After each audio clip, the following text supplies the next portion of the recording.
अस्सलाम वालेकुम students, I hope you will be fine. Subject science, class 6, topic worksheet solution presented by Amna Mahmood. हमने worksheet को solve करना है। हमने जो है वो पहले फर्स्ट यूनिट को रिवाइज़ किया था, अब हमने वर्कशीट को सॉल्व करना है। आपकी कुछ प्रीवियस जो आपकी बुक है साइंस की उसमें से हैं, कुछ इस बुक में हैं, तो आपने उसको जो है वो देख लेना है। जैसे जैसे मैं करती रहती हूँ वैसे वैसे आपने जब इस वीडियो को देखना है आपने अपनी वर्कशीट को भी निकाल लेना है। जो मैंने वर्कशीट करवानी है सॉल्व, आपने अपनी जो आपके पास वर्कशीट है आपने उसको इसको दोनों को मैच करके फिर आप लोगों ने करते जाना है। ठीक है, चलिए स्टार्ट करते हैं। फर्स्ट है ऑल अबाउट मी।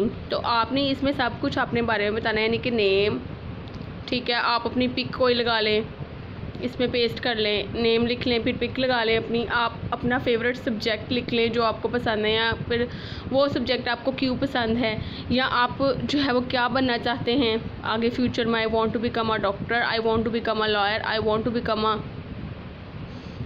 टीचर। तो आप इस तरह लिख सकते हैं कि आप क्या बनना चाहते हैं, यानी कि you want become a doctor, you want to become a doctor. ये मैं आपको कह रही हूँ, आपने जब लिखना है तो आपने आई ही जो है वो लिखना है। ठीक है, तो इस तरह आपने अपने बारे में ये जो है वो लिखना है। नेक्स्ट है colours, activities and subject you like. आपने उन एक्टिविटीज़ को और उन सब्जेक्ट को जो है वो कलर करना है जो आपको पसंद है, यानी कि जिनको आप लाइक करते हैं।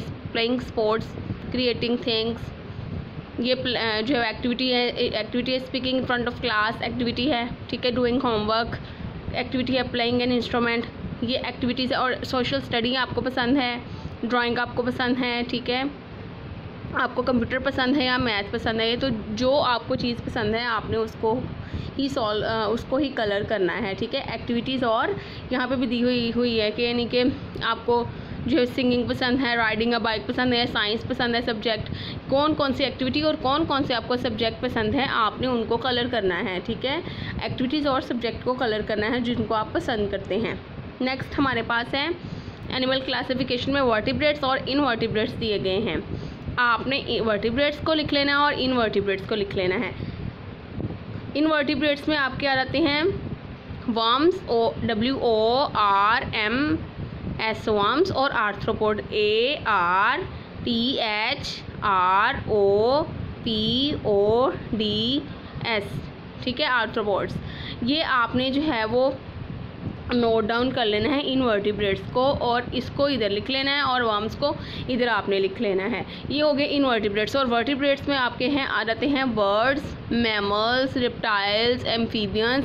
जो है वो ये सारे क्या हैं आपके फिशेस, ये वर्टिब्रेट्स हैं, और इनवर्टिब्रेट्स आपके वर्म्स और आर्थ्रोपोड्स हैं। ठीक है, अब उसने कहा है कि उसने आपको एक जो है वो पज़ल दिया है, आपने उनमें से वर्टिब्रेट्स को जो है वो हाईलाइट करना है आपने। ठीक है, ये देखें आपने इनको हाईलाइट करना है। ये रेप्टाइल्स आ जाता है, ठीक है, एम्फीबियंस यहाँ से बनता है, ये देखें एम्फीबियंस बनता है। फ़िश यहाँ से बन रहा है, FISH फ़िश ये बन रहा है। ठीक है, उसके बाद आपकी जो है वो और भी जो है वो मैमल्स भी बन रहा है। ठीक है, ये देखें यहाँ पे मैमल्स बन रहे हैं यहाँ से। तो ये इस तरह आपने इसको अपनी वर्कशीट पे इसको भी सॉल्व करना है और इसको जो है वो लिखना भी है। ये देखें ये उसने मैंने सॉल्व भी आपको जो वो करके दिया हुआ है। ये देखें ये ऐसे समझ आ गई आपको। ये बर्ड्स हैं, ये फिशेस हैं, इस तरह आपने सॉल्व कर लेना है। Fishes, reptiles, amphibians, mammals and birds, ये वर्टिब्रेट्स में आपने लिख लेना है, और इनवर्टिब्रेट्स में आपने जो है वो आर्थ्रोपोड्स और वर्म्स लिख लेना है। नेक्स्ट आपका अगर हम देखें तो ये है एक जिसमें उसने कहा है कंप्लीट करना है मैप को। Non flowering plants reproduce through seeds and reproduce through spores. Sports में आपने जो है वो लिख लेना है, फर्न्स लिख लेना है, एल्गी लिख लेना है। ठीक है, फर्न्स लिख लेना है, एल्गी, मोसिस। ठीक है, ये हो गई रिप्रोड्यूस थ्रू स्पोर्स। और प्रोड्यूस थ्रू सीड्स में आपने लिखना है कॉनिफर्स। तो इस तरह आपने ये भी कंप्लीट कर लेना है। इसका भी ये मैंने आंसर नीचे लिखे हुए हैं, ये दोनों। ठीक है, ये दोनों इसके आंसर हैं, ferns, mosses, algae, conifers. Conifers throw seeds और मोसिस, फर्न्स, एल्गी जो है वो थ्रो स्पोर्स आ जाएगा। नेक्स्ट आपकी फिल इन द ब्लैंक्स आ जाती हैं। Building blocks of all living organism वो सेल्स होते हैं। The flat piece where we place slides is called, हम इसको कहते हैं ये स्टेज है। नर्व सेल आर सो भी कितने बड़े होते हैं, they can be a meter long, यानी कि मीटर लॉन्ग होते हैं नर्व, ये नर्व सेल्स होते हैं इस तरह के। उसके बाद the function of arm, the function of dash in the microscope is to support the, जो ट्यूब को सपोर्ट करती है उसको कनेक्ट करती है बेस के साथ, वो ऑफ आर्म है माइक्रोस्कोप में, ठीक है। नेक्स्ट ऑर्गेनिजम्स लाइक अमीबा है, paramecia and euglena are existed about 3.8 million years ago, 3.8 आएगा इसमें, तो ये फिल इन द ब्लैंक्स है आपकी। नेक्स्ट आपका ये जो है वो है टेबल है जिसमें amoeba, paramecium, mould, euglena, spirogyra, mushroom, इसमें ये सारे हैं। ये कि अमीबा जो है वो यूनिसेलुलर है, पैरामीशियम भी यूनिसेलुलर है, मोल्ड मल्टीसेलुलर है, यूग्लिना यूनिसेलुलर है, स्पायरोजेरा यूनिसेलुलर है, मशरूम मल्टीसेलुलर है। तो ये आपने जो है वो लिखना, खुद से इसको सॉल्व कर लेना है। नेक्स्ट है उसने क्वेश्चन दिए हुए हैं, what are the life of the red blood cells in the human body, who discovered cells को किसने डिस्कवर किया, what is microscope, what is reproduction, difference between unicellular and multicellular, तो वो आपने देख लेना है यहाँ से। जो है वो रिप्रोडक्शन का आंसर है all living things reproduce that they make copies of themselves, अपनी ही तरह की जो कॉपीज़ बनाए लिविंग ऑर्गेनिज्म उसको कहते हैं। ये रिप्रोडक्शन के थ्रू एक प्रोसेस है जिसके थ्रू ये अपनी ही जैसी जो है वो कॉपीज़ बनाते हैं, उसको कहते हैं ये रिप्रोडक्शन हो रही है। तो ये रिप्रोडक्शन का आंसर यहाँ से लेके आप यहाँ तक सॉल्व करेंगे। नेक्स्ट हमारे पास आ जाते हैं what is the life of the red blood cells in the human body, तो आपने लिखना है the red blood cells present in the human body can live up to 120 days, 120 days तक जो है वो ह्यूमन बॉडी में रह सकते हैं। नेक्स्ट आपका है who discovered cell, Robert Hooke discovered cells in 1665 में रॉबर्ट हुक ने जो है वो सेल को डिस्कवर किया था। एक क्वेश्चन ये हो गया। एक क्वेश्चन है आपका some living things are made up of just one cell, this is a unicellular में लिख लेंगे आप इतना, फिर आप यहाँ से शुरू करेंगे some living organism are made up of millions of cell, फिर आप some living things are made up of millions of cells लिखिए, फिर आप ये मल्टी सेलुलर हो जाएगा।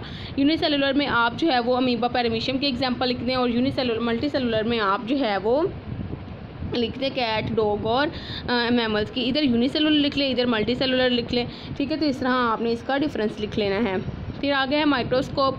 Microscope is an instrument which is magnify the object that we can see them clearly, ये object को मैग्नीफाई करता है जिसकी वजह से हम उन ऑब्जेक्ट को जो नेकेड आई से नज़र नहीं आते हैं हम उनको अंडर माइक्रोस्कोप के ज़रिए हम उसको क्लियर देख सकते हैं। ये हो गया। नेक्स्ट आपकी एक क्वेश्चन जो है वो है डिफरेंस, उन्होंने कहा है कि प्लांट सेल और एनिमल सेल में वेन डायग्राम से डिफरेंस बताना है आपने, इनमें आपने सिमिलर चीज़ें लिख लेनी है, इनमें आप डिफरेंट लिख लें, ठीक है। तो ये प्लांट सेल और ये एनिमल सेल है, तो ये इसका जो है वो इधर मैंने दिया भी हुआ है। ये क्लोरोप्लास्ट प्रेजेंट होती है, ठीक है। एनिमल सेल प्लांट सेल में क्लोरोप्लास्ट भी होती है, सेल वॉल भी होती है, वैक्यूल भी होता है, न्यूक्लियस जो है वो वन साइड पे होता है। और अगर हम एनिमल सेल में देखें तो इसमें क्लोरोप्लास्ट एब्सेंट होती है, सेल वॉल भी एब्सेंट होती है, वैक्यूल जो है वो स्मॉल होता है और न्यूक्लियस जो है वो सेंटर में होती है, सेंटर में होता है। उसके बाद अगर हम इनकी सिमिलैरिटीज़ देखें तो न्यूक्लियस, साइटोप्लाज्म है, सेल मेम्ब्रेन है, माइटोकॉन्ड्रिया है, गोल्जी बॉडीज़ हैं, वैक्यूल हैं, तो ये सारे क्या हैं, इनकी सिमिलैरिटीज़ हैं। यहाँ पे आपने जो है वो इन दोनों में आपने डिफरेंस लिख लेना है।